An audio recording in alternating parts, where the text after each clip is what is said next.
निरवड़ी ग्राम में आज विकसित भारत संकल्प यात्रा आपके बीच में आई है। इस कार्यक्रम में उपस्थित महाराष्ट्र सरकार में शिक्षा मंत्री सहित कई दायित्व निभा रहे आदरणीय श्री दीपक भाई केशकर साहब कार्यक्रम की अध्यक्षता कर रही आपके गांव की सरपंच आदरणीय सुहाना सुहास गावड़े जी, मेरे साथी पूर्व आमदार श्री राजन तेली जी, श्री प्रमोद जठार जी, जिलाधिकारी श्री किशोर तावड़े जी, मुख्य कार्यकारी अधिकारी प्रजीत नायर जी, पुलिस अधीक्षक सौरभ कुमार अग्रवाल जी, जिला सहकारी बैंक के सम्मानित अध्यक्ष श्री मनीष दलवी जी, पूर्व सरपंच प्रियंका गावड़े जी, पंकज पेंडलकर जी और भी यहाँ पर उपस्थित सभी सम्मानित अधिकारीगण, कार्यकर्ता साथियों, भारतीय जनता पार्टी के बहुत सारे यहाँ पदाधिकारी कार्यकर्ता उपस्थित हैं। ऐसे सभी सम्मानित साथियों, भाइयों, बहनों और पत्रकार मित्रों, अभी दीपक जी ने बहुत विस्तार से कई योजनाओं के विषय में आपको बताया है। आज जो यात्रा आपके गांव में आई है, विकसित भारत संकल्प यात्रा, और अभी आपने अपने देश को विकसित करने का संकल्प लेते हुए शपथ भी ली है। ये यात्रा 15 नवंबर को आदरणीय प्रधानमंत्री श्री नरेंद्र मोदी जी ने 68 स्थानों से प्रारंभ की थी। अब ये यात्रा पूरे देश में चल रही है और इस यात्रा के द्वारा इस देश के हर गांव में ये यात्रा पहुंचेगी। इस यात्रा का पहला उद्देश्य यह है कि पिछले 9.5 वर्षों में भारत सरकार ने जिस तरह से लोगों के जीवन में अच्छा परिवर्तन लाने के लिए बहुत सारी योजनाएं चलाई हैं, उनका लाभ कहां तक पहुंचा है, उसकी हम जानकारी प्रत्येक गांव में जाकर के यात्रा के माध्यम से ले रहे हैं। आप सबको जैसी जानकारी होगी, ये भारत सरकार की बहुत महत्वपूर्ण योजना का हिस्सा है। इस योजना के द्वारा 2014 में जो प्रधानमंत्री जी ने संकल्प लिया था, जब 2014 में इस देश में भारतीय जनता पार्टी की केंद्र में सरकार बनी थी और आप सब ने मत देकर पूरे बहुमत से श्री नरेंद्र मोदी जी को इस देश का प्रधानमंत्री बनाया था। उस समय इस देश की आजादी के 67 साल पूरे हो चुके थे। देश के सामने जहां अनेकों चुनौतियां थी, उसी में एक बहुत बड़ी चुनौती ये थी कि हमारे देश के लगभग 50 करोड़ लोग ऐसे थे जिनके पास घर, बिजली, पीने का पानी, गैस का कनेक्शन, अनाज की उपलब्धता, ऐसी बहुत सारी समस्याएं उनके सामने खड़ी थी जो उनके जीवन के लिए एक चुनौती प्रस्तुत करती थी। प्रधानमंत्री जी ने 2014 में शपथ लेते ही तय किया कि ऐसे सब लोगों के जीवन को अच्छा बनाने के लिए, उनके जीवन में सकारात्मक परिवर्तन लाने के लिए हमको काम करना है। और वो काम उन्होंने अनेक योजनाओं के माध्यम से प्रारंभ किया। लोगों को घर उपलब्ध हो जाए, उसके लिए हमने घर देने की जहां योजना बनाई, वहीं हर घर में पीने का पानी आ जाए, परिवारों में उज्ज्वला गैस के कनेक्शन पहुंचे, शौचालय बने। बड़े पैमाने पर इस पर काम किया गया। पिछले 9.5 वर्ष लगभग पूरे हो गए हैं। इस दौरान सरकार ने पूरे देश में 4 करोड़ से ज्यादा परिवारों को घर दिया है। 10 करोड़ से ज्यादा परिवारों में उज्ज्वला गैस के कनेक्शन दिए। 11 करोड़ से ज्यादा घरों में शौचालय बनाए। और आपको जान के आश्चर्य होगा, हमारे देश में जब 2014 में श्री नरेंद्र मोदी जी इस देश के प्रधानमंत्री बने थे, तो 1.5 लाख से ज्यादा गांव ऐसे थे जहां पर बिजली का कनेक्शन नहीं था, और 1 लाख से ज्यादा गांव ऐसे थे जहां पहुंचने के लिए पक्की सड़क नहीं थी। आज हमारे देश का कोई भी गांव ऐसा नहीं बचा है जहां पर बिजली न पहुंच गई हो और जिस गांव को पक्की सड़क से जोड़ न दिया गया। प्रधानमंत्री जी ने 2019 में एक सर्वे कराया, तो जानकारी ये निकल करके आई कि हमारे देश में ग्रामीण क्षेत्र में 19.5 करोड़ परिवार रहते हैं। उन्होंने कहा इस 19.5 करोड़ परिवारों में से कितने लोगों के पास पीने का साफ और अच्छा पानी उपलब्ध है जो उनके स्वास्थ्य को प्रभावित न करे। पता चला केवल 2,68,00,000 परिवार ऐसे हैं जिनके पास पीने का साफ पानी था। 2019 में इस देश की आजादी के 72 साल के बाद ये स्थिति थी। प्रधानमंत्री जी ने संकल्प लिया दिसंबर 2024 तक हम 19.5 करोड़ परिवारों में सभी परिवारों तक पीने का साफ पानी पहुंचाएंगे, हर घर में नल से जल। ये योजना के द्वारा हमने काम प्रारंभ किया। और आपको जानकर के खुशी होगी, 30 नवंबर 2023 का जो आंकड़ा है उसमें हमने 13 करोड़ परिवारों तक पीने का साफ पानी पहुंचा दिया है।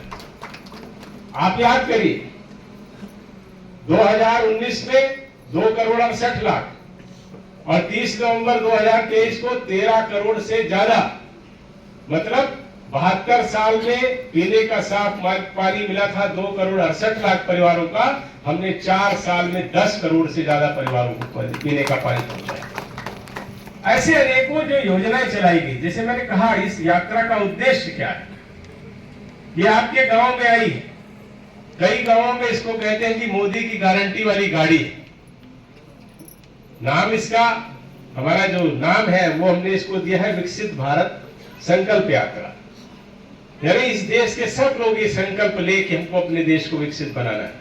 लेकिन कई जगहों पर लोग इसको मोदी की गारंटी की गाड़ी कहते हैं कि मोदी ये गारंटी देकर के काम कर रहे हैं कि सभी लोगों के जीवन में बदलाव आए। तो जिसका पहला उद्देश्य है वो ये है कि कितना बदलाव आया है, ये जानकारी हम इस गाड़ी के माध्यम से हर गांव से इकट्ठा करेंगे। 26 जनवरी तक ये गाड़ियां हर गांव में जाएंगी।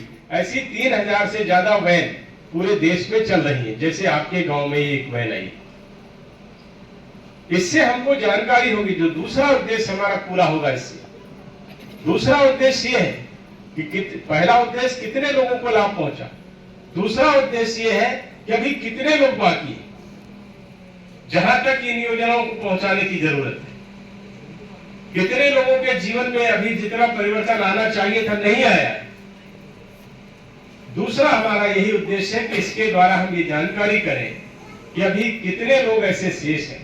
प्रधानमंत्री जी का स्पष्ट मानना है ये गाड़ी हम जो भेज रहे हैं इसमें जो अधिकारी आएंगे, जो कर्मचारी आएंगे, आप बेझिझक उनसे किसी योजना के अगर आप पात्र हैं, आप उनसे प्रश्न पूछिए, अपने प्रश्न का समाधान लीजिए और जो औपचारिकताएं हैं पूरी करके उस योजना का जिसके आप पात्र हैं उसका लाभ प्राप्त करिए। ये उद्देश्य है इस गाड़ी का। और उसके साथ साथ हम जो आंकड़े इकट्ठा कर रहे हैं, आने वाले 5 साल में इस देश में प्रत्येक व्यक्ति के जीवन में एक सकारात्मक परिवर्तन आए, सबका जीवन अच्छा हो, सबके पास घर, मकान, स्कूल, अस्पताल, बिजली, पानी, सड़क, परिवहन, शिक्षा और चिकित्सा की अच्छी व्यवस्था हो, सबका सम्मान और संपत्ति की सुरक्षा की गारंटी हो। यही भारत सरकार और मोदी जी की गारंटी है। इसको लेकर के ये यात्रा आपके गांव में आई और हर गांव में जा रही है। इससे पूरे देश में एक सकारात्मक वातावरण है। देश के लोग खुश हैं, देश के लोगों को अच्छा लग रहा है। ये पहली सरकार है जिसने जो काम किया है उसके भी आंकड़े इकट्ठे कर रही है और उसके साथ साथ ये भी जानकारी इकट्ठा की जा रही है कि कितने लोग अभी बाकी हैं जिन पर काम करने की जरूरत है। वो हमारा अगले 5 साल में उस लक्ष्य को हमको पूरा करना है। अभी जो लोग यहाँ पर आए, आप सबने देखा सारी योजनाओं की, किसी को चाबी, किसी को ये, किसी को ये। इसका उद्देश्य यही है कि अभी जिनको नहीं मिला है, जिनको मिला है उनको बहुत बधाई, शुभकामनाएं। लेकिन जिनको नहीं मिला है वो लोग भी इनसे प्रेरणा ले, और अगर वो पात्र है तो वो औपचारिकताएं पूरी करके, सरकार तैयार है, सरकार प्रतिबद्ध है, आप उसका लाभ उठाएं। यही इस गाड़ी का उद्देश्य। इसलिए मैं आप सबका आह्वान कर रहा हूं, देश में एक सकारात्मक और खुशी का वातावरण। देश के लोग गाड़ी का स्वागत कर रहे हैं। गांव के बाहर से जैसे आपने स्वागत किया, ऐसे हर गांव में दूर दूर तक लोग जाकर के स्वागत करते हैं, और फिर जब जाती है गाड़ी तो छोड़ने तक जाते हैं। ऐसी स्थितियां अनेक गांवों में बनी है। लेकिन इस देश में कुछ लोग ऐसे भी हैं जिनको इस सारे क्रियाकलाप कामों से तकलीफ भी हो रही है। उन लोगों का उद्देश्य है कि कैसे वो ईडी से, सीबीआई से बचे और कैसे मोदी को हटा के उस कुर्सी पर बैठ जाए। उनके पास कोई योजना नहीं है इस देश के लिए, न देश के लोगों के लिए, लेकिन उनकी इच्छा है और उनका ये सोच है कि जैसे वो 67 साल तक 14 से पहले इस देश में लोगों को जाति, धर्म, समाज, झूठे वादे या अफवाहें फैला करके हमारा वोट लेते रहे, उसी प्रकार से वो फिर से उन सब चीजों में कामयाब हो जाए। मुझे याद है जब मैं विधायक बना पहली बार, उस समय मैं जब चुनाव में जाता था तो हमारे उत्तर प्रदेश के गांवों में अक्सर लोग कहते थे कि विधायक जी और सांसद जी तो चुनाव ही आते हैं। उत्तर प्रदेश में ऐसा माहौल था। लेकिन अभी कितना बदल गया माहौल। आज हमारे सारे विधायक आपके बीच में आते हैं, सांसद आते हैं। हमारे सरपंच इतने सक्रिय जो हैं वो अभी तक थे वो नहीं था। एक वातावरण बदल गया पूरा। लेकिन वो लोग फिर से चाहते हैं कि किसी तरह से इस देश के लोगों को बांट करके, आपको जब संविधान प्रदत्त शक्ति है वो वोट की शक्ति है, और वोट किसी जाति, धर्म या व्यक्ति को नहीं दिया जाता है। वोट जो सरकार, जो जनप्रतिनिधि अच्छा काम करता है, जो हमारी समस्याओं का समाधान करेगा, हमारे क्षेत्र और देश को विकास के रास्ते पर ले जाएगा, उसको देने के लिए होता है। लेकिन आजकल जिस तरह से वातावरण बनाया जा रहा है, कभी जाति के नाम पर, कभी धर्म के नाम पर, ऐसे बात। लेकिन हमारे प्रधानमंत्री जी और भारत सरकार का स्पष्ट ये मानना है, हम महाराष्ट्र सरकार के सहयोग से, सरपंच के सहयोग से, विधायक जी के सहयोग से, मंत्री जी, सारे लोगों के सहयोग से ये सब कार्यक्रम चला रहे। तो इन कार्यक्रमों का उद्देश्य यही है कि मोदी जी का ये लक्ष्य है कि हमारे देश में रहने वाला हर व्यक्ति सुखी हो। और ये आज का लक्ष्य हमारा नहीं। पंडित दीनदयाल उपाध्याय जी ने, जो हमारी भारतीय जनता पार्टी है, इसकी जो संस्थापक पार्टी थी वो भारतीय जनसंघ थी। भारतीय जनसंघ विचारों पर आधारित राजनीतिक दल था, और वही विचारों पर आधारित राजनीतिक दल आज भारतीय जनता पार्टी है। और हमारा जो लक्ष्य है, जो हमारे विचार है, उसमें पंडित दीनदयाल उपाध्याय जी ने अपनी फिलॉसफी में स्पष्ट रूप से लिखा था कि हमारा काम तब तक नहीं खत्म होगा जब तक इस देश में रहने वाले सब लोगों की जरूरतें न पूरी हो जाए, सब लोग सुख से न रहने लगे। और अंत्योदय की उन्होंने थीसिस दी थी। अंत्योदय का मतलब है जो सबसे अंत में है उसका उदय हो। उसी को लेकर प्रधानमंत्री जी काम कर रहे हैं। और उन्होंने 2014 में यह तय किया था कि हमको देश को अगर आगे ले जाना है, देश को अगर विकसित करना है, तो वो कहते हैं कि हमारे देश में केवल 4 जातियां हैं। उन 4 जातियों का हमको विकास करना होगा, तभी ये देश एक विकसित राष्ट्र बनेगा, तभी ये देश आगे बढ़ेगा। उन्होंने कहा पहली जाति इस देश के किसान है। इस देश का किसान अगर आगे बढ़ेगा तभी ये देश आगे बढ़ेगा। और हमारी सरकार ने 2014 के समय से ही किसानों की आमदनी कैसे बढ़े, उनके जीवन जीने की सुविधाएं कैसे बढ़े, मिट्टी की जांच से लेकर के फसलों का बीमा हो, बीजों को उन्नतशील उत्पादन हो और उत्पादन की उचित कीमत हो, कृषि सम्मान निधि हो, कृषि क्रेडिट कार्ड हो, ऐसी अनेकों अनेक योजनाओं के माध्यम से किसानों की स्थितियों में परिवर्तन आए, उसकी दृष्टि से हमने काम किया। तो क्या कहा, पहली जाति हमारे देश के किसान, दूसरी जाति उन्होंने कहा, दूसरी जाति है इस देश की महिलाएं। उनका ये कहना है कि अगर देश की महिलाएं आगे नहीं बढ़ेंगी तो देश आगे नहीं बढ़ सकता। हमारी हजारों साल पुरानी अगर संस्कृति आप देखें, उसमें महिलाओं का एक सम्मानित स्थान था। कालांतर में धीरे धीरे महिलाओं के कामकाज के घंटे तो कम नहीं हुए, उनकी उपयोगिता कम नहीं हुई, लेकिन निर्णय लेने में, उनको मंच उपलब्ध कराने में, उनका किस तरह से सम्मान बढ़े, किस तरह से उनके हाथ में भी पैसा हो, आर्थिक ताकत हो, ऐसे प्रयास नहीं हुए थे, जिसके परिणाम स्वरूप हमारे देश में महिलाएं सबसे ज्यादा काम करने वाले व्यक्ति के रूप में तो परिवार में पहचान रखती थी, लेकिन सबसे सम्मानित सदस्य होने का गौरव उनको नहीं मिल पाता था।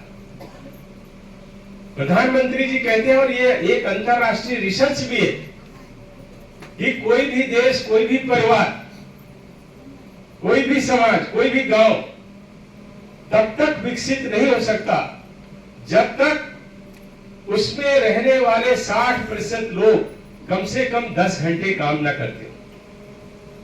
अगर मान लीजिए आपका 5 लोगों का परिवार, 5 लोगों में कम से कम 3 लोग ऐसे होने चाहिए अगर परिवार को सुख से रहना है जो 10 घंटे काम करते हो। वैसे उन्होंने देश के लिए कहा, और उन्होंने ये भी साथ में इसके जोड़ा कि हमारी जो दूसरी जाति है, किसान पहली, दूसरी महिला, उन्होंने कहा महिलाएं हमारे देश की आधी आबादी, और हमारे देश में कौन सी ऐसी महिला है जो 10 घंटे से कम काम करती? बताइए, कोई है? 80% महिलाएं तो 13-14 घंटे काम करती है। सुबह आप कितने टाइम उठ जाती हो? 5 बजे। और सोते कितने समय है? 11 बजे। अब 5 बजे उठे तो 12 घंटे तो 5 बजे शाम तक हो गए, और 11 बजे सोए तो 5 घंटे और 17 घंटे। मान लो 17 घंटे ना भी मानो, 15 घंटे तो काम सभी महिलाएं करती है, 14 घंटे मान लो, 12 घंटे मान लो। तो प्रधानमंत्री कहते थे हमारे देश में हजारों साल से जो अंतरराष्ट्रीय फार्मूला, उसके अनुसार महिलाएं काम कर रही हैं, तो ये देश आगे क्यों नहीं बढ़ रहा है, ये विकसित क्यों नहीं हो रहा है? उन्होंने कहा जो काम करने वाले लोग हैं उनको तो लोग पीछे किए, वो तो पीछे की लाइन है। उनको जो सम्मान गौरव मिलना चाहिए, जो उनकी सहभागिता होनी चाहिए, वो हो ही नहीं रही, और वो होने ही नहीं तो देश विकसित कैसे होगा? इसलिए उन्होंने कहा कि जो हमारे देश की दूसरी जाति है महिला, महिला को ताकतवर बनाना है, और महिला जब तक सशक्त नहीं होगी, विकसित नहीं होगी और विकास में अपना योगदान नहीं देगी, तब तक ये देश विकसित नहीं हो सकता। और उसके लिए हम लोगों को सामान्य रूप से लगेगा कि प्रधानमंत्री सरकार कैसे काम कर रही है, ऐसा नहीं। अगर आप देखोगे तो पूरा पैटर्न आप देखो। हमारी सरकार जब से 2014 में बनी, हमने महिलाओं के स्वास्थ्य के लिए गर्भावस्था के समय में उनकी कैसे जांच हो, प्रसव कैसे संस्थागत हो, बच्चों का लालन पालन कैसे हो, उनको गर्भ के समय जो छुट्टी मिलनी चाहिए वो कितनी मिलनी चाहिए। पूरी दुनिया में 6 हफ्ते के लिए बड़े बड़े देश, अमेरिका, इंग्लैंड, 6 हफ्ते की छुट्टी के लिए आंदोलन होते हैं। हमारे प्रधानमंत्री जी ने गर्भावस्था और प्रसव के समय के लिए, बच्चों की देखभाल के लिए महिलाओं को 6 महीने का अवकाश सवेतन स्वीकृत किया, और दुनिया में 6 हफ्ते के लिए लड़ाई हो रही।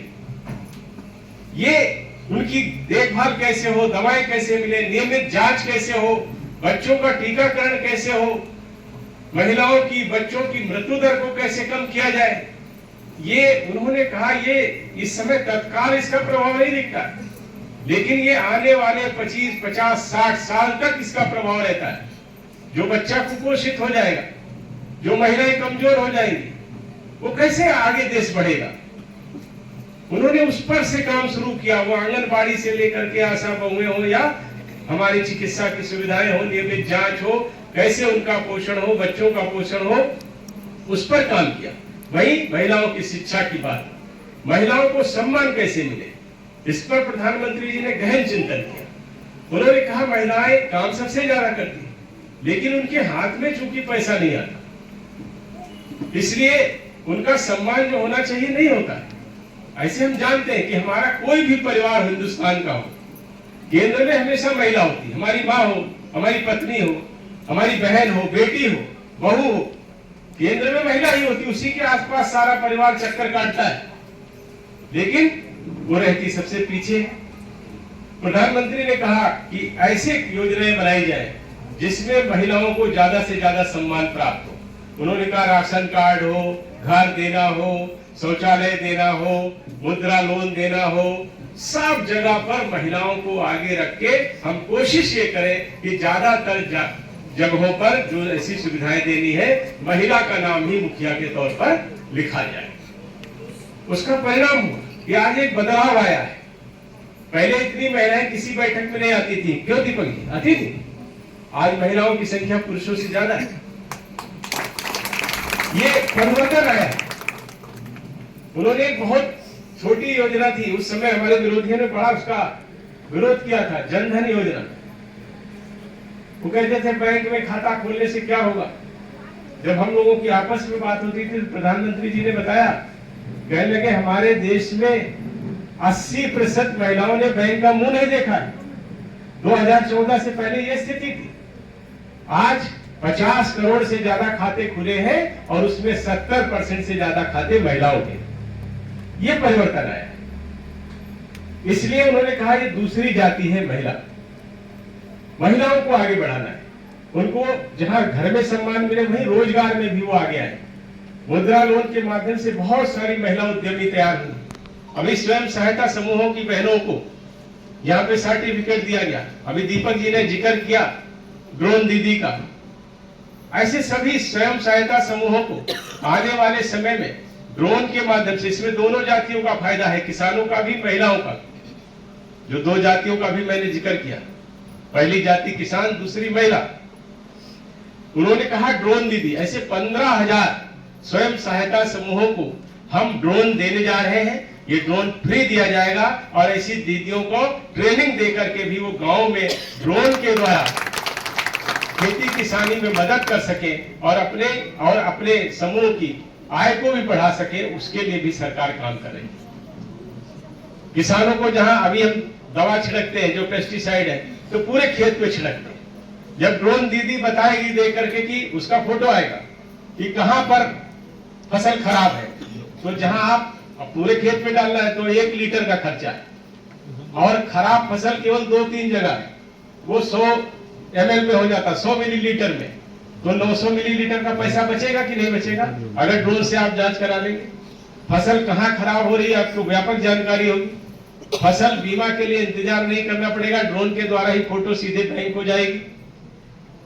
ऐसे महिलाओं को लगातार उनका सम्मान भी बढ़े, उनका अधिकार भी बढ़े, और साथ साथ हर निर्णय लेने में महिलाओं की भागीदारी हो, उनके अंदर जो स्किल है, जो योग्यता है, उसके लिए मंच भी मिले।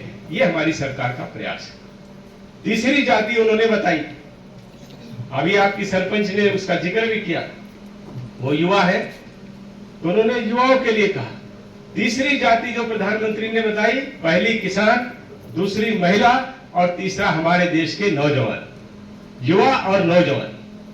ये इसलिए कहा क्योंकि हमारे देश में जो 0 से 25 वर्ष का आयु वर्ग है, उनकी इस समय जनसंख्या 30 करोड़ है। ये 30 करोड़ लोग आने वाले 50 साल तक इस देश की सेवा करने वाले हैं। अब ऐसे तो छोड़ दो तो वो कैसे करेंगे। हमारे प्रधानमंत्री जी ने युवाओं के लिए भी एक राष्ट्रीय युवा नीति बनाई है। राष्ट्रीय युवा नीति में हमने 5 चीजों को रखा है। पहला, हमने स्वास्थ्य, फिट स्वास्थ्य के साथ ही फिट इंडिया और खेलों को जोड़ा है।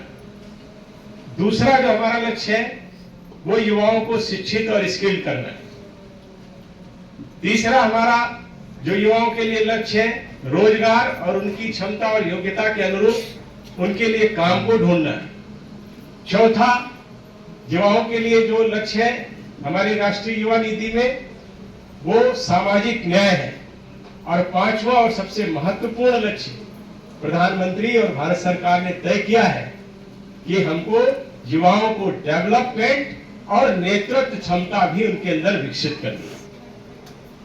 ये तीसरी जाति है जिसको हमको इस तरह से आगे बढ़ाना है।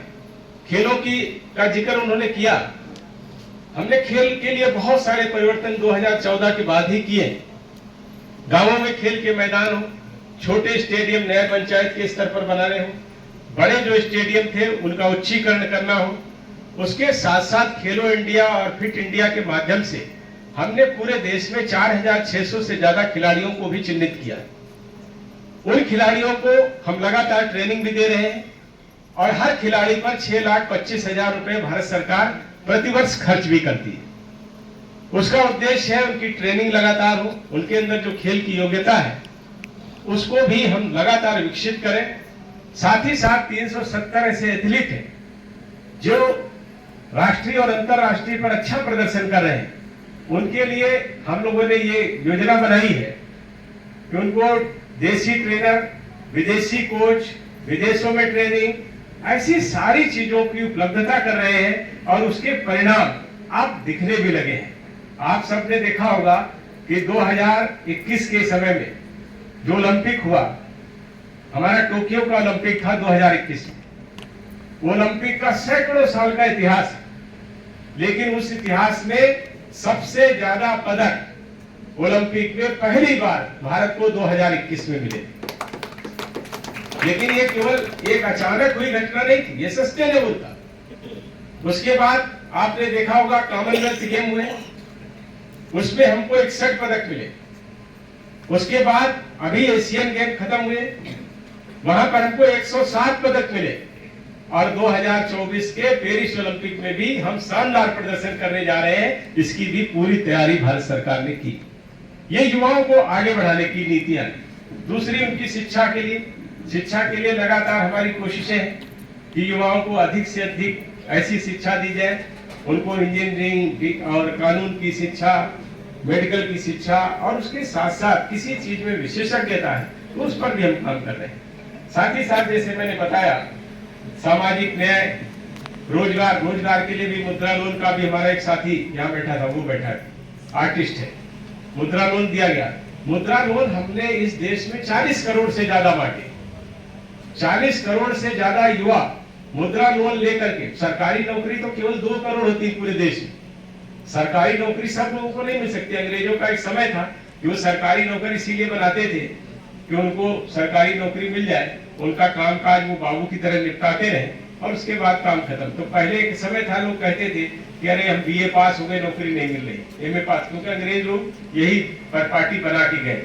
रोजगार का मतलब केवल नौकरी नहीं, सरकारी नौकरी के साथ प्राइवेट सेक्टर में रोजगार, ऐसे मुद्रा लोन हो, स्टार्टअप हो, हमने कई योजनाओं पर युवाओं के लिए ये काम भी प्रारंभ किया। सामाजिक न्याय के साथ हमारे सभी सामाजिक वर्ग के लोग, सभी नौजवानों को मौका मिले, उसको भी किया है और उसके साथ साथ नेतृत्व की क्षमता भी युवाओं में बढ़े, उसके लिए भी हम लगातार काम कर रहे हैं। तो ऐसे ही जो ये योजनाएं हैं इन पर हमारा काम है। और चौथी जाति जो प्रधानमंत्री जी ने कहा है वो इस यात्रा से जुड़ी हुई जाति है। चौथी जाति हमारे वो लोग हैं जिनकी जरूरतें अभी बाकी है, जिनके लिए अभी काम करने की जरूरत है, जिनको अभी घर मकान ऐसी जो मूलभूत आवश्यकताएं वो पूरी करने की जरूरत है। तो मोदी जी ने कहा 4 जाति। पहली किसान, पहली जाति कौन सी हुई? जोर से बोलिए। दूसरी जाति महिला, तीसरी जाति चौथी जाति हमारे जरूरतमंद लोग। ये 4 जातियां हैं। ये 4 अगर विकसित हो जाए तो देश विकसित हो जाएगा कि नहीं हो जाएगा? हो जाएगा। अभी तो जो लोग हैं वो जाति को बताते हैं, ये ठाकुर है, ये पंडित है, ये फलाना है। हम लोग ये जाति नहीं मानते। अब किसान में सारे ही लोग आते हैं, महिलाओं में सारे ही लोग आते हैं, नौजवान में सारे ही लोग आते हैं, कमजोर वर्ग के लोग हर जाति में हैं। तो हमारी केवल 4 जाति है, किसान, महिला, युवा और जरूरतमंद। ये 4 लोगों को आगे बढ़ाना है। आपके सामने बहुत सारे लोग रुकावट बन के आएंगे कि फला जात के हैं, फला जात के हैं, ये है वो है, इनको वोट दो। वो हमारे इस विकास की यात्रा को रोकने का प्रयास करेंगे। इसीलिए हम सब लोग ये यात्रा आपके बीच में लेके जा रहे हैं कि हम सब संकल्प लें। हमारा देश सबसे आगे है, पहले हमारा देश है, फिर हमारा परिवार है, फिर हम।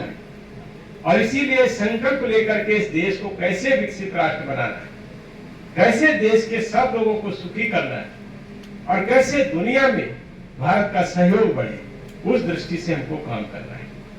तो आप सब लोग शपथ तो ले लिए हैं।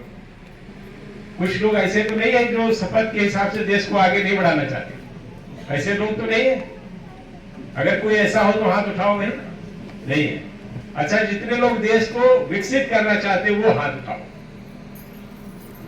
आप भी उठा दो, अगली बार बन जाओगे सरपंच। ऐसे सभी लोगों का सहयोग। आप नारायण जी का देश को विकसित करना है।